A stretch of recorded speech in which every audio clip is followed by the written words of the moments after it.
O que você considera ser legal? O sobrenatural, ele existe, ele é real e ele está disponível para quem quer ver uma vida com propósito. Fala galera, tudo bom? Começando mais um vídeo aqui desse canal e hoje nós vamos falar sobre um tema que eu sinto que a gente precisa clamar mais, vivendo pelo sobrenatural. E por que eu já comecei fazendo essa pergunta de o que você considera ser legal?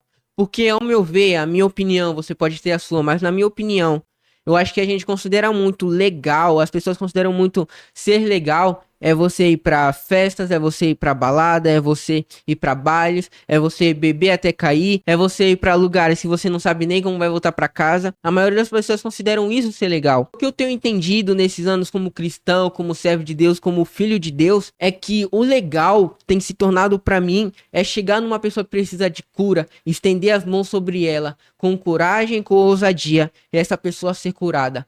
É conversar com uma pessoa que você sente que precisa de uma palavra, que precisa de um incentivo. É você liberar uma palavra de Deus para ela e ela ser tocada e ela ser incentivada. O que eu sinto é que a gente precisa parar de perder tempo com coisas fúteis. É aproveitar a nossa juventude ou a nossa vida de maneira certa. Em Eclesiastes, a partir do capítulo 11, bora lá ler o nosso manual de vida, a Bíblia.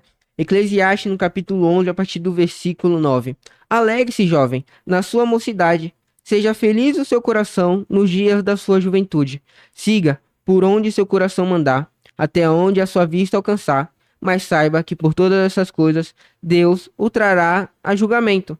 Afaste do coração a ansiedade e acabe com o sofrimento do seu corpo, pois a juventude e o vigor são passageiros. Aqui, Salomão, ele fala pra gente que há um custo para aquilo que a gente está disposto a viver. Há um custo muito caro para a vida que a gente vai viver. E para aqueles que servem a Deus, o custo foi pago naquela cruz. O custo é de sangue, o custo é a nossa própria vida. É a nossa vida, ela ser entregue a Deus com propósito, com clareza de que nós não estamos caminhando para um reino terreno, mas estamos caminhando para um reino espiritual. Como aquela canção diz: ser seus pés aqui na terra, ser suas mãos aqui na terra e olhar com seus olhos de graça e amor. Não olhando para o nosso próprio umbigo, não olhando para as nossas próprias vaidades, para as nossas próprias luxúrias, para o nosso próprio ego, mas olhando para as pessoas que precisam dessa graça, que precisam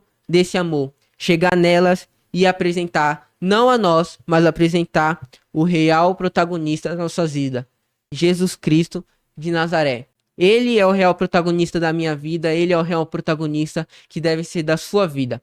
É você não ir chegar numa pessoa e orar por ela pelo seu próprio ego, nem pela sua vaidade, mas orar por ela sabendo que você sabe que ela precisa, que você precisa, que nós precisamos todos os dias de uma cura, de um renovo e clamar pelo sobrenatural de Deus. E eu falo isso não para encher o meu ego, não para encher o meu orgulho, mas de saber que não é por mim, mas é como aquele versículo ele diz, que não vivo mais eu, mas Cristo vive em mim.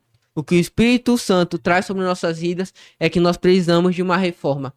Uma reforma na sociedade, uma reforma nas nossas escolas, uma reforma no nosso trabalho, uma reforma nos nossos amigos e na nossa família. Que nós precisamos entender é que nós precisamos viver uma vida sobrenatural. Vai ser difícil? Vai. Às vezes você não vai estar tão disposto, tão disponível, mas você com fé, com coragem, você vai permanecer vivendo o sobrenatural. Porque muitas vezes você vai orar por cura para uma pessoa e ela não vai ser curada. Muitas vezes a gente vai incentivar uma pessoa e ela não vai ser incentivada. Muitas vezes a gente vai pregar o evangelho e muitas pessoas não vão estar nem aí. Mas o importante é saber de que a semente, ela foi plantada. É que cada vez mais a gente aumente a nossa fé em Cristo Jesus. A gente saber que a gente não está correndo por coisas fúteis. É saber que a gente não está correndo por coisas inúteis. Mas é saber que a gente está correndo para um reino sobrenatural. E correndo para um reino eterno. Bora voltar para a Bíblia, porque em 2 Timóteo, Paulo ele vai escrever, 2 Timóteo capítulo 1, a partir do versículo 7. Pois Deus não nos deu espírito de covardia, mas de poder, de amor e de equilíbrio. Portanto, não se envergonhe de testemunhar do Senhor, nem de mim, que sou prisioneiro dele, mas suporte comigo os meus sofrimentos pelo Evangelho, segundo o poder de Deus, que nos salvou e nos chamou com uma santa vocação, não em virtude das nossas obras, mas por causa da sua própria determinação e graça. Aqui Paulo está dando esses conselhos para o jovem Timóteo, a qual Deus ele não nos dá espírito de covardia, mas Deus ele nos dá espírito de poder, de amor e de equilíbrio. E de que, ao meu ver, isso é legal. Para mim, isso é ser considerado legal. É de que o espírito que habita em mim não é de covardia, mas que o espírito que habita em mim e qual eu clamo a todos os dias para viver é de poder, de amor e de equilíbrio. De saber que eu não estou perdendo a minha juventude com coisas fúteis. De saber que eu não estou jogando a minha juventude fora. Jogando a minha vida fora. Correndo atrás de coisas que não são eternas. Coisas que não nos agregam valor. Nos tiram a intimidade com Deus. Coisas que fazem a gente se afastar cada vez mais do nosso Pai. Mas é saber que eu estou vivendo o sobrenatural de Deus. É saber que há pessoas na terra. Que há pessoas ao meu lado que precisam de oração.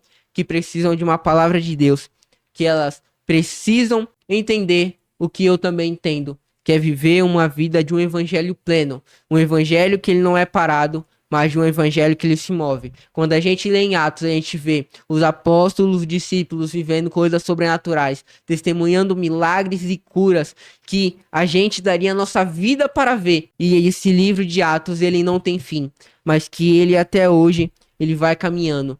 E que agora não são só os discípulos, os 12 que foram chamados para presenciar cura e milagres, mas que eu e você também estamos nesse meio de poder, de equilíbrio e de amor. E é isso que eu quero deixar para você nesse vídeo. E essa é a minha opinião. Coloque a sua opinião aí nos comentários, o que você acha e qual a sua dificuldade de viver uma vida sobrenatural e o que você precisa entender sobre o sobrenatural de Deus, que eu quero tentar te ajudar, eu quero tentar fazer com que cada vez mais a gente cresça no conhecimento e na graça do nosso Senhor. Amém? E eu quero encerrar esse vídeo falando sobre 1 Pedro 2, a partir do versículo 16. Vivam como pessoas livres, mas não usem a liberdade como desculpa para fazer o mal. Vivam como servos de Deus. Você tem liberdade em Cristo, você tem liberdade de viver uma vida com Deus, e essa liberdade é realmente legal de se viver. Essa liberdade realmente é a qual nós buscamos uma santa vocação, a qual você vai estar sabendo que a sua vida não vai estar sendo em vão, mas a sua vida vai ter um propósito eterno, que é qual a gente chegar no céu, a gente vai poder dizer que valeu a pena o que eu vivi. Valeu a pena eu ser usado por Deus, você ser usado por Deus, valeu a pena. Fique com Deus. Se você gostou desse vídeo, comenta, compartilhe e até a próxima.